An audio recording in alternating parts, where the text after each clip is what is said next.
Welcome to a community built of tomorrow's business leaders. Hey guys, I'm William Freitas, and this is the Socius Podcast. Socius, welcome back to another episode. Today we've got Avi Efrat from Fantastic Framing. Avi, welcome. Thank you for having me, Will. How are you? Very well, thank you. Great to have you on the show. Thank you very much. Excited. Now, today, what we want to talk about is a few things, right? So obviously, we want to talk about the art of business, because you're in the business of art.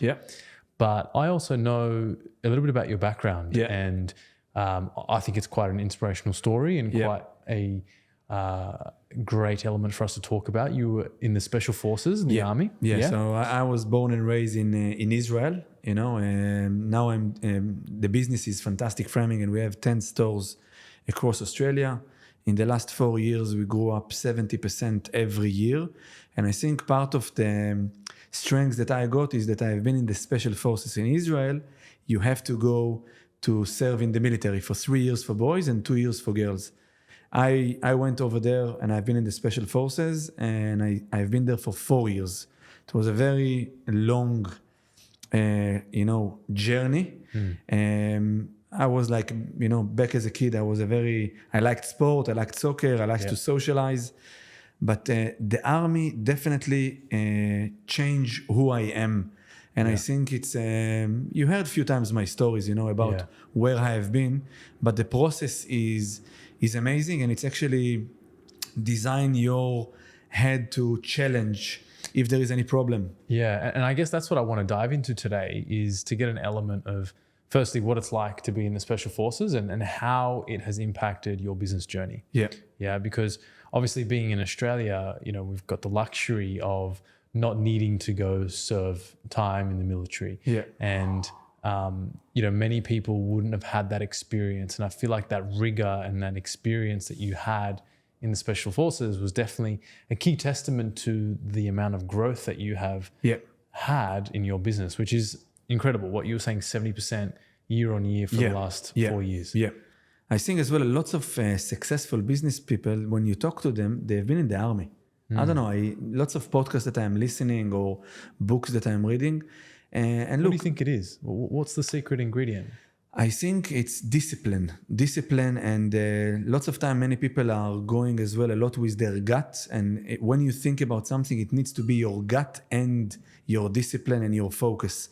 I think many successful people that you speak to them, they will say to you, you have to stay focused. Okay, you have to stay focused on what you're doing. Because all the time you're going to have temptation. You can go more to the left, more to the right. You will have opportunities as well. And it will sound a very good opportunity. But when you're stuck and you have a target, in front of your eyes, and you know what it is, and you are all the time trying to achieve it, it helps a lot. I'll dive you into the special forces. When I joined to the army, I was, I don't want to say a naughty, but I was naughty. I was playing soccer a lot. I loved sport. I did my HSC when it was, money time. So I stayed focused and I studied very hard. But when I finished the school and I went to the army, you're doing many exams. In Israel, there is something that's called Startup Nation. And so exams in the military? Before you go to the special forces, you're saying you want to go to the special forces, but then they're doing exams. 3 days, man, they rip you. Like, meaning you start 500 people. I would say to you, 200 will finish the 3 days. Physical exams? Is that what you're saying? Physical. And they talk to you as well, psychology. So in the end of the physical exams, they put you in front of psychologists, and then the psychologists ask you questions to see who you are. And anyway, long story short, I did it. Many people did not pass it. 200 psychologists, and then I was in. Okay? When I was in the first 4 months, Will, I was the worst soldier ever. I didn't know how to communicate. I thought it's like soccer. I didn't know how to communicate so good. And they actually threatened to kick me out, and then I was like, whoa, this is like, there is every week, there is like a conversation, what was good, what was bad. And I was in the center of the bad. Got it. And then, So before, if you don't mind, before we continue, tell us about that conversation, the weekly conversation. What was good and what was bad?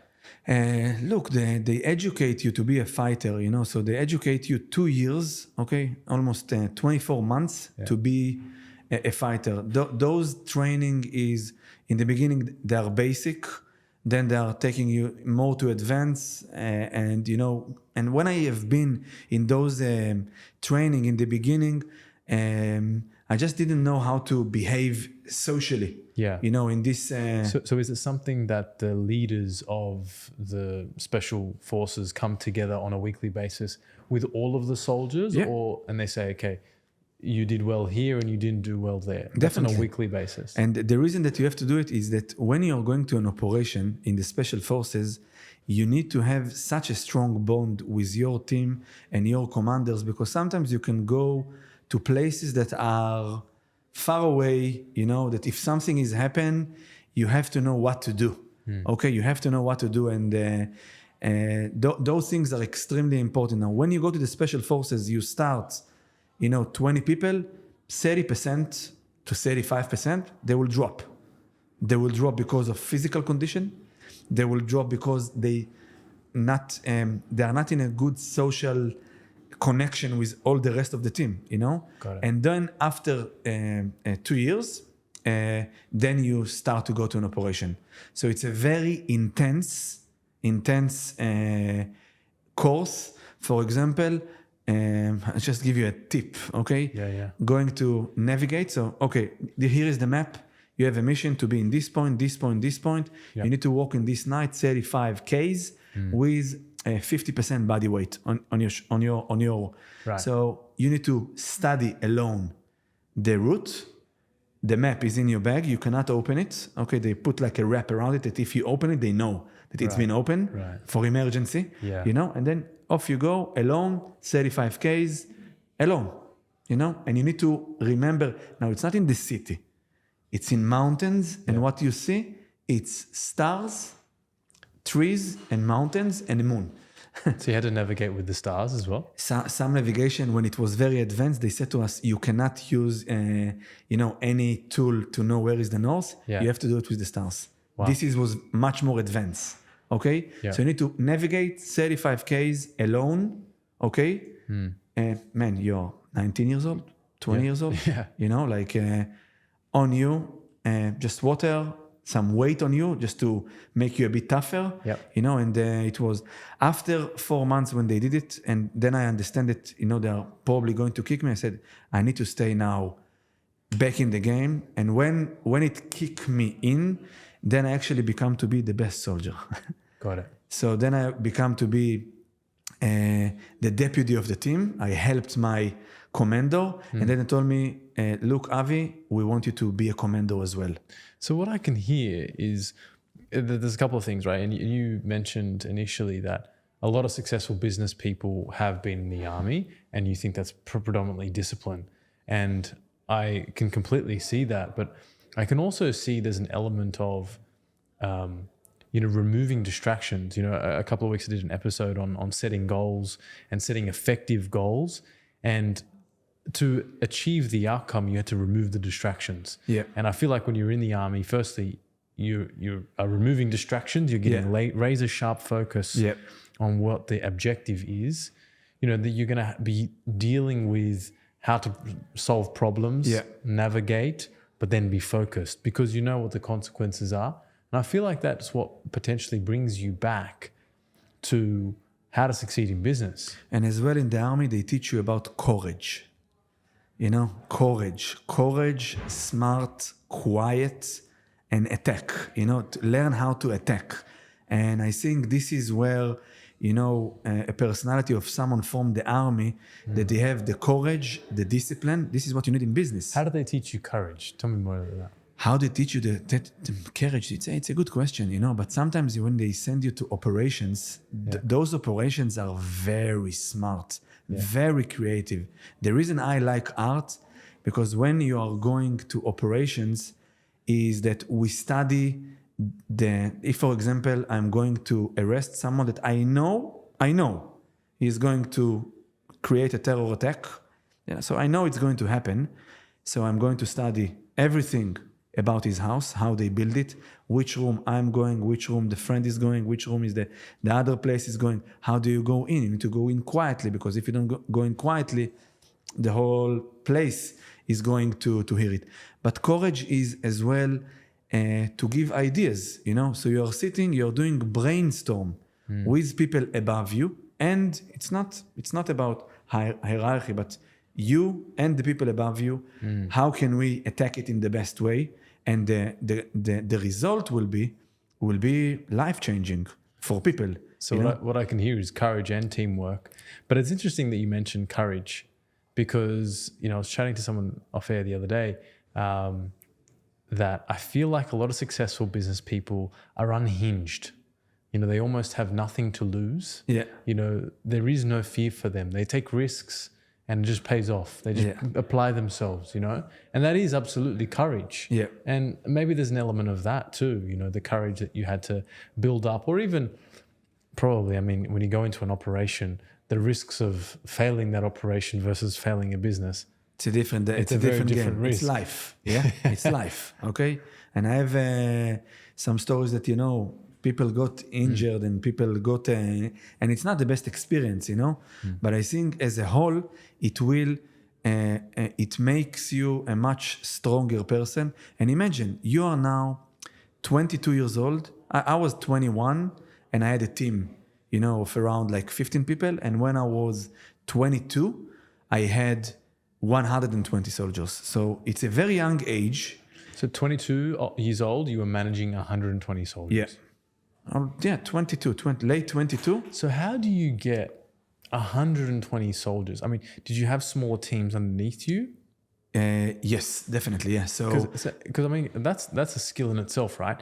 You know, a lot of our listeners will be small to medium businesses who have some teams. Yes, they may not have 120 teams, but I feel like there's a stage where the business owner hits a size, whether it's maybe greater than 5. 5 to 15 employees, they start going, oh shit.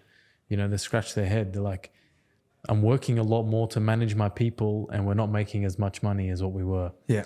And it becomes more of a people management issue. Yeah. How did you successfully and effectively manage 120 people? So leadership, it's a very key thing. In order to be like an officer in the army, you're doing one course of 8 months. This course of 8 months, imagine that you're 21-year-old, they teach you how to be a manager and how to be a leader. The army teach you as well a lot about leadership, about an example, self-example to the soldier, communication. It's not about to come and say something from the top to the bottom. You know, you need to love your people and those people need to love you back. And there is a whole conversation about leadership, but with leadership, you need as well to give the responsibility to your people. Okay, when I was a team leader, so I had one deputy below me, a deputy above, that me and him used to run the team. And even in the team, there is one guy in charge on that, one guy in charge on that. So each one has his own job, but you have to be the best in it, you know, because it's life. Right. It's not a business, you know.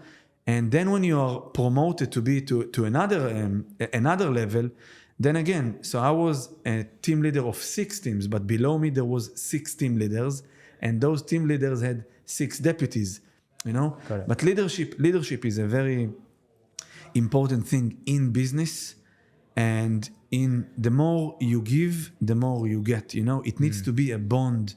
The relationship, I think one of the strengths of fantastic framing is, I don't want to say to you it's like the army, but the structure is very similar to the army, okay? Meaning each store, there is a team leader. Under the team leader, there is a deputy. And if we have, like, for example, an area, so one area will have one logistic guy that will run between all the stores. But I am implementing it, lots of things from the army to succeed in the business. You know, and it's actually creating us a a process.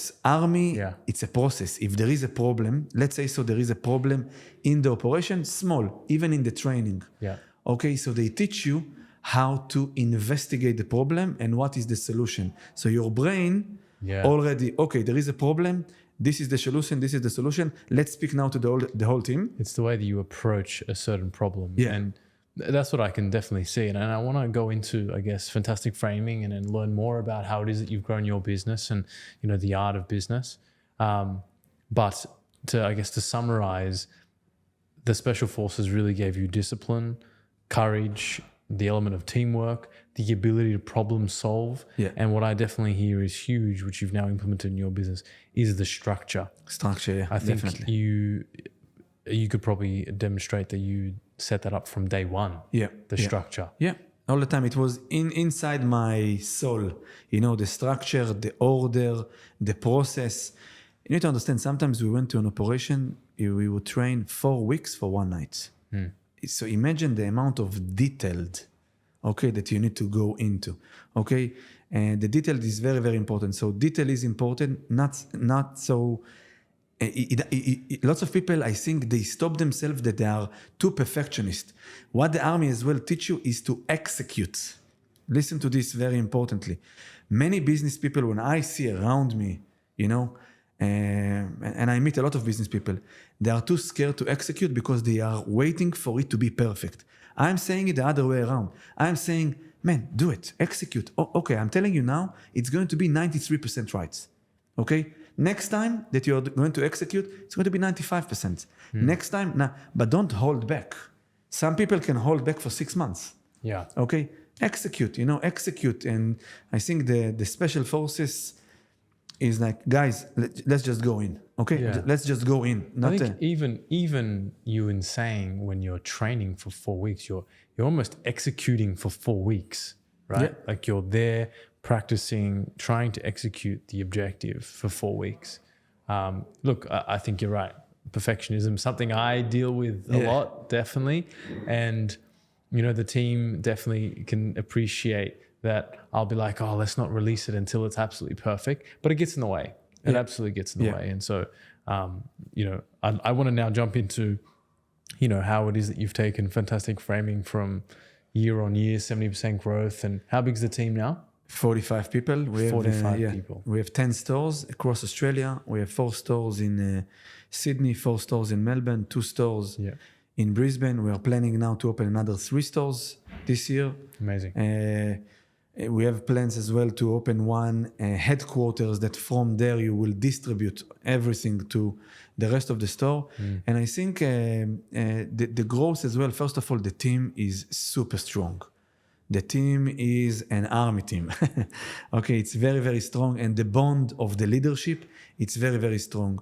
And we started, you know, like the story is that when I started, I literally started when I was a student. I heard it from a friend of a friend that, look, if you want, you can actually sell paintings in the market, in eBay, door to door. Come with me for a few nights to sell it door to door, see how it is. I just finished the army, you know, I was 24, I did it. I said, man, this is not for me. No way, cold calling, door knocking. But then one evening, we made $600 and it was in 2006. $600 in 2006 is like probably $1,200 today.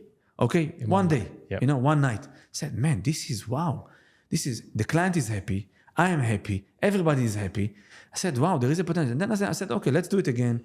And then I got into the habit, okay, it's actually working. And then I called another friend and another friend. Then we did door knocking.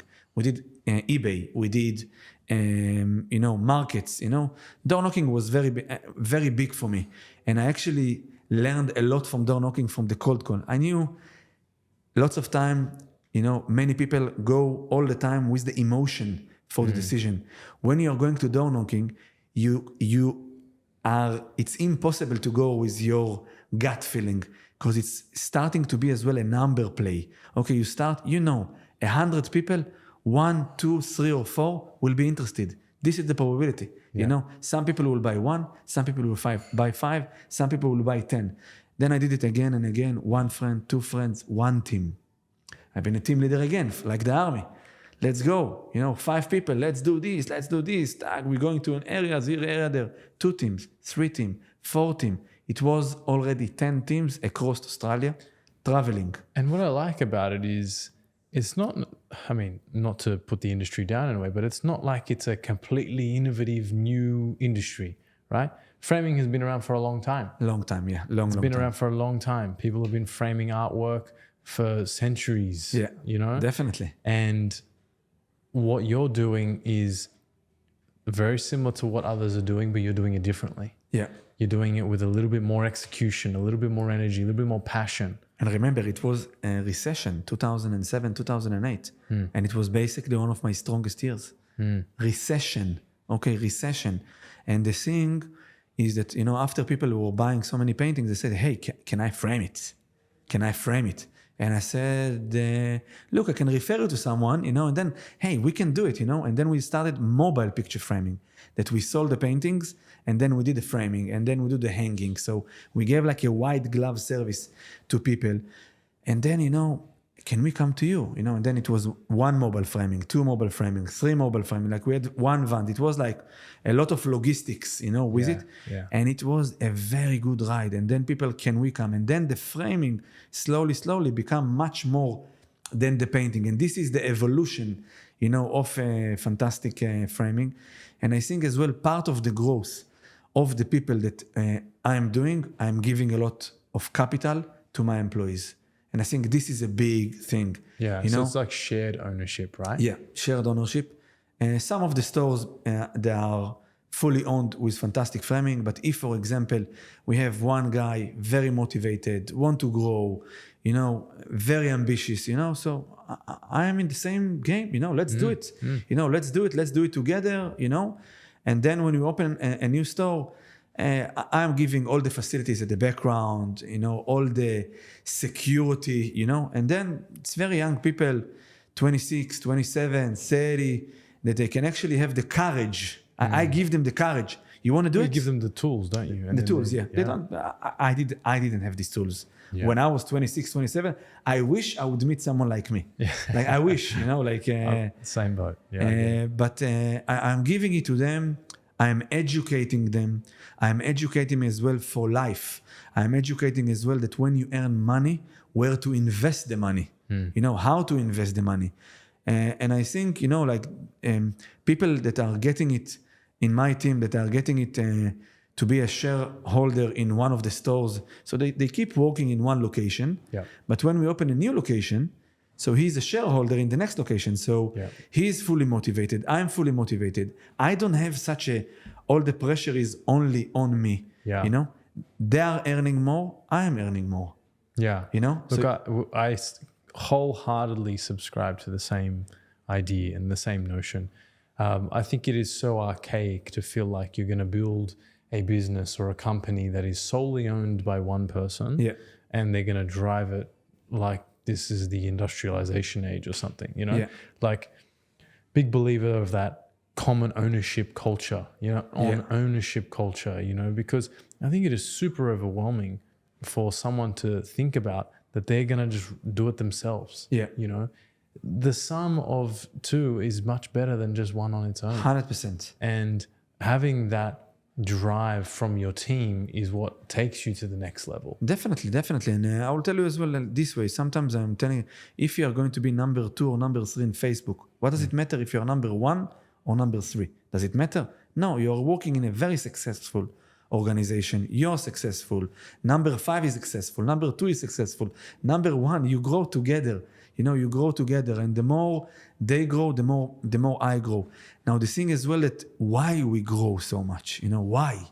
How come framing? What's the deal? The deal is partnership or collaboration with people. And the metaphor that I want to take, for example, you watch Formula 1.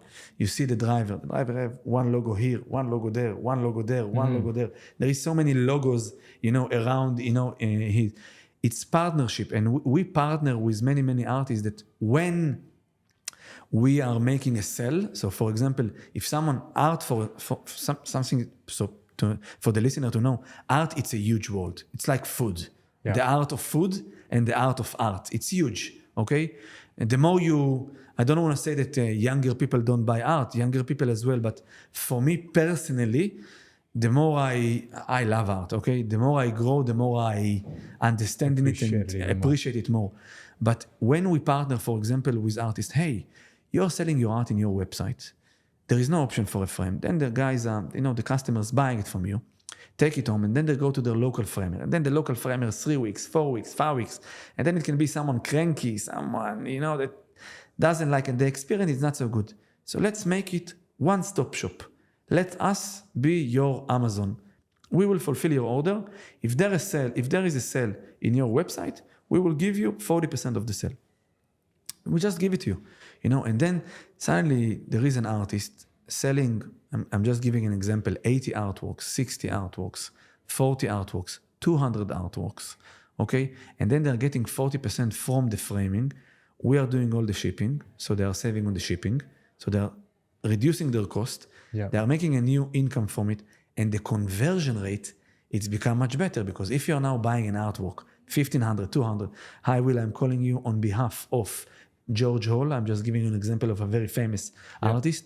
I have the beautiful artwork for delivery. When can I come and deliver it to you? Coming to you. Hi Will, do you need any help with hanging? White glove service. You bought something in $2,000, So the last kilometer, when you are in the industry of interior designing or selling a furniture, TV, the last kilometer is the most important kilometer for a client. And then what happened? The conversion rate became much higher. Oh my God, I bought from this artist. It was so smooth. Why do people buy now so much from Amazon? Man, you order, pack, 2 days, it's on your door. Convenience. Convenience. Yeah. And what I like about that is that you've really focused again on partnerships, not just with your people, but with your clients. Exactly. As well. And they make income as well. So the client is very happy because he's getting one-stop shop. It saves him time. The artist is happy because he's making money. And we are happy. Everybody's happy. So every community around you is really impacting. So everyone is pushing towards the same objective, right? I think it's absolutely genius, obviously. But I want to know, where it is that you're taking it from here? What's the next step? Look, we want to progress and we want to, to grow the business of art, The big dreams that I have, but it's a huge dream, it's to change the customer behavior. I want people to appreciate more art because art is something, especially now that you had COVID, it was a very dark moment in life of a lot of people, that many people have been depressed. And you can see that the effect of art on people mood, people behavior, people offices is making the change. So it's actually good for mental health, the art. So I think, we want to grow, to a place, or we want to create a process, that we are growing in a very efficient way. We want to give to our industry a very good base. I want that when an artist wants to think about, I need to distribute my art, he will think about fantastic framing. And the one thing I was going to mention on partnerships as well is we had someone on the show earlier as well, and we were talking about competitors, and potentially even collaborating with competitors, I love what you're saying, where you're going. The mindset of not just viewing your competitors as competitors, you're taking the approach that I'm going to work with my staff in partnership. I'm going to work with my clients in partnership. And there's even the view that you can work in partnership with your competitors because there are certain areas they can specialize in and certain areas you can specialize in. Yeah. As well, I want to tell you something about competitors. I don't look at competitors. I'm very customer focused. Okay. I want all the energy to go to the customer, which is the partner, that comes to me, or the client. Because if the client or the partner that works with me is so happy, then he will refer me more people. So exactly as I referred with Amazon, because it's so convenient, I will tell you, hey, it's so easy. So when you fulfill orders of art, man, it's so easy, it's so good, man, you should go to those guys. So if you're very customer focused and you're making sure that the customer is getting competitive price, good time, a quick turnaround time, and a white glove service, they will pay even extra. They will even pay extra, 10%, 20%. So as well, some competitors that we go and I don't see any artist as a competitor. I see them as partners and as a collaboration that to come and work. And it needs to be a community, you know, with it. And I think through this community that we are trying to achieve with it, we are actually changing the industry. You know, like in a way. The industry of art, right? It's much more easy to order it, especially after COVID, that everything was closed. So now everything is online. You know, everybody's used to. Man, I never bought so much online. Everything is now easy. Yeah. You know, you want Uber, you want food, you want AirTasker, you want, you know, everything is now through your phone. Fantastic framing, you just go to the website, you click like Uber. You choose a day, you choose a time, a framer comes to you. We have 15 vans, they come to you. Just, again, to be customer focused. We have a big team as well in the Philippines that help us, you know, with all the admin. Yep. And all the... So it's a very structured... Yeah, absolutely. With a process, you know? And I'll take it back to what you mentioned around intention, you know, focusing your energy on the customer. I'm a big believer of intention. You know, you can waste energy looking at competitors. So many people waste energy looking at what other people are doing or whether they're number one or number two on Facebook. Yeah. Just focus on servicing the client. Exactly. Give them a great experience. Everything else will look after itself. Yeah. Sometimes it can be a little bit dangerous. Some people take the, you know, approach, oh, don't worry about finances, blah, blah, blah.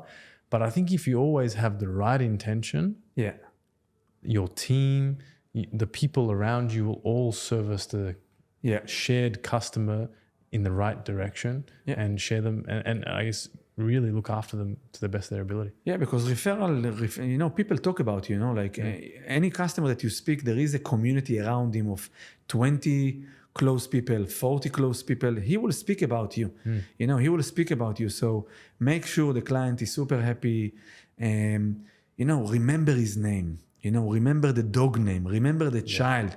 Maybe give a small present, you know, if he gives something for free, you know, give back. If you have a client, you know, like I am buying a gift for most of my clients, the B2B clients, I'm buying them. Some clients, oh my God, Avi, you shouldn't. They are surprised that I'm actually doing it, but you have to be, and we are spending fortune on it. And from all of my heart, I'm bringing it to the clients because it's a relationship. You know, I actually even see them more than my family. Yeah. You know, like, where do you think this generosity comes from? Because, I mean, I'll be honest, like when you look at your background being the special forces, it doesn't lend towards generosity. You know, it can be seen as quite hard-nosed. Yeah. You know, like very strict, very rough. Do you think there was an element of it in the special forces or is it your background? And I think in the special forces as well, the more you give, the more you get. If you give more to your team and the teams feel that you are giving, they will give you back their life. I find that interesting, right? Because you said the more you give to your team, the more you get, right? Yeah. Now, again, the customers are not your team, but the way you view the customers is they're part of your team. Yeah. And I like that. Every time you bring on a new client, they're part of the family. Definitely, they're like my partners. Like my partners. Absolutely. Yeah. I think that all feeds into the ownership culture, and you know we could talk about ownership culture for days, but I think that is the secret to your success. We are as well investing, for example, a lot in PR. So if, for example, we have a client working with us, he spoke about generosity. Yeah. So hear about this one. So a client come to work with me, an artist. I said, man, we have a PR company. Look, I want to give you an exposure with the PR company, newspaper, you know, magazines, home magazines. This, you know, client that I have or partner that is working with me, I'm not taking from anything. Okay. I'm just saying to him because if I expose him a lot to the market and he's on magazines, then he will sell more art. If he sells more art, I'll sell more frames. Yeah. You know, so I print more, I frame more. So I'm as well give opportunity for the client. Hey, we have as well a PR company that I want to promote your art as well in other places, because the more I push you, I even, when I speak to lots of my partners or my client or the people that fulfill the orders with us, I even give them tips and tricks where to do, what to do. I open as well similar podcast to you, The Art of Business, only for artists or even small business people that they want to learn how to open a business or to hear how someone open, 10 stores. I'm not hiding it. I want to share it. Well, that's just it. I was going to say that part of our marketing communication to our followers has been, have you considered doing a podcast this year? Now, a lot of people have some podcasts, and we've been doing podcasting for a long time, but we think it's of so much value to have a podcast, much like what you were saying, giving your clients some exposure on a podcast, teaching others how to grow their business. That's what we're doing here. We're providing some value to the audience of how they can grow their business. That's what we're passionate about. Because, sure, our main business is an insurance business, right? But we understand that if our clients grow, our business grows. And we want to do all that we can to help them grow. And many people look at different marketing efforts like a podcast. What's your return on investment? It's not about return on investment. Give back. So how many gifts are you giving? Are you getting enough for that? It's not about that. It's about giving first and just trusting the process. Givers gain. The more you give, the more you get. Whatever you can give. You don't need to give everything. But whatever you can give, sometimes I will even give a lot of my time, which my time is very limited. I will sit with someone and I will educate him and I will help him, with anything for him to succeed. Because if he will succeed, and I think as well with Confio, the way I feel with you, you are very customer focused. Like you make sure your clients are happy and you give the service. And I think this is the message people need to take. The more you will focus with your clients, the more you will give to your client, the more you will get. And I think this is a very important part in business. The more you give, the more you back. The more you give, the more you get to your people under you and to your clients. And I think stories that I can tell you that resonate. Man, I had a guy that works in my team. He didn't speak English when he came to me. Literally no English. Okay, and you know him, Moriel. Okay. And I told him, man, you can make frames 8 months. You can go and study English. But I told him, man, you cannot speak to clients. And it's like I put like a dog in a black room, and he's very motivated. I told him, go and study English. And then he studied English. His English was okay. I said, okay, let's do it. I don't care if your English is not perfect. Many people would wait, man, he has to have a good English. And then, he became to be like a store manager, and his English was not perfect, but his passion was over the moon. The light in his eyes was in fire. People could feel it, and he would do it very quick. Cha, cha, cha, cha. Japanese, pa, pa, pa, pa, pa. And then after the guy did very well, I said, man, the guy, you're 26 years old, 27 years old. You're hungry? You want more? Let's do more. Let's open another store. We signed on a contract. The first day, it was the 1st of March. COVID start. Good timing. Yeah, it was a good timing. But I said to the landlord, look, let's wait the fog to a little bit disappear. We are going to go in, but let us wait a bit. COVID was quite good for your business, though, right? But the first 2 or 3 months, it was very bad. Absolutely, yeah. It was... Avi, I think even the listeners, obviously if they're watching this, they can definitely see the generosity, but I'm sure the listeners can feel the generosity. Thank you for your time and providing the stories. It's been an inspirational journey to see where your business has gone. 4 years from strength to strength, the growth has been incredible. I definitely see a lot of similarities with the fantastic framing business, with the Confio business.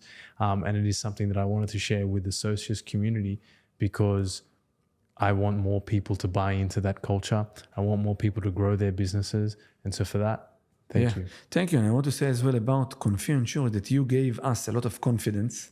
It's your message. It's funny.